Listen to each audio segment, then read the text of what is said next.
कि आज क्या मामला था, किस मामले के लिए आज में प्रदर्शन किया आपने? एक तो हर रोज जो डीजल के रेट बढ़ रहे, इससे किसान परेशान हो चुके हैं। ना तो समय पर जुताई कर पा रहा महंगे तेल के कारण, और ना ही अपना सिंचाई कर पा रहा, क्यों हर रोज रेट बढ़ रहे। किसान के पास इतना पैसा नहीं भाई इतना महंगा तेल वो अपने खेतों में यूज कर सके।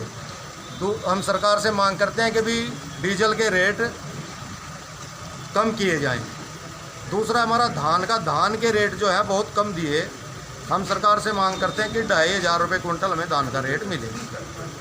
दूसरे गन्ने का है, गन्ने की 400 करोड़ रुपए की जो पेमेंट है वो सरकार के पास बकाया है पूरे हरियाणा की। ये पिछले साल की है या इस साल की 2020 और 2021 का 400 करोड़ रुपया सरकार के पास बकाया है। हम मांग करते हैं कि ये 400 करोड़ रुपया किसानों की जेब में जल्दी आए और ताकि उनकी आर्थिक स्थिति सुधर सके।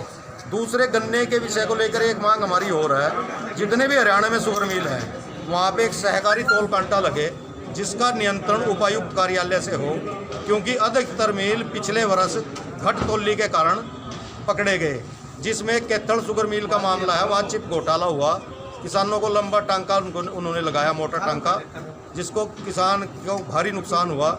और ऐसे ही कोई मिल और हैं, तो हम मांग करते हैं कि एक सरकारी कांटा शुगर मिलों के पास लगे और गठतौली से किसान को बचाया जा सके। डीसी साहब को आपने ज्ञापन दिया, डीसी साहब ने आपको क्या आश्वासन दिया? डीसी साहब ने हमें आश्वासन दिया कि वे आपकी मांग में सरकार तक पहुँचाऊँगा, और मैं भी व्यक्तिगत जो मेरे मतलब की जो बातें हैं व्यक्तिगत रुचि लेकर आपकी डिमांड पूरी करने की कोशिश करेंगे। उनकी बातों से आप संतुष्ट हैं? हाँ, डीसी साहब की बात से हम संतुष्ट हैं, जो उन्होंने बात कही। अगर सरकार ने हमारी बात जल्दी नहीं मानी तो भारतीय किसान संघ भी उग्र प्रदर्शन करेगा।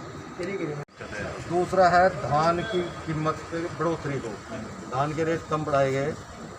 दूसरे सर ये जो गन्ने का क्षेत्र है हमारा, तो इसमें एक सरकारी कांटे लगे मिल के आसपास, और इसका नियंत्रण उपायुक्त कार्यालय से हो, क्योंकि सभी मिलों में पिछले बार देखा गया गठतौली पाई गई, और केतल मिल में तो बकायदा चिप पकड़ी गई जो 20-20 क्विंटल तक किसान को टांका लगा रहे थे।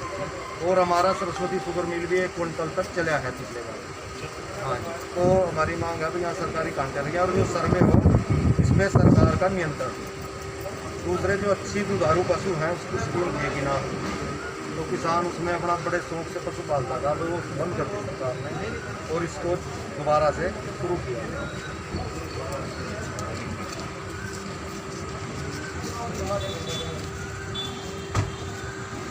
Thank you sir, thank you.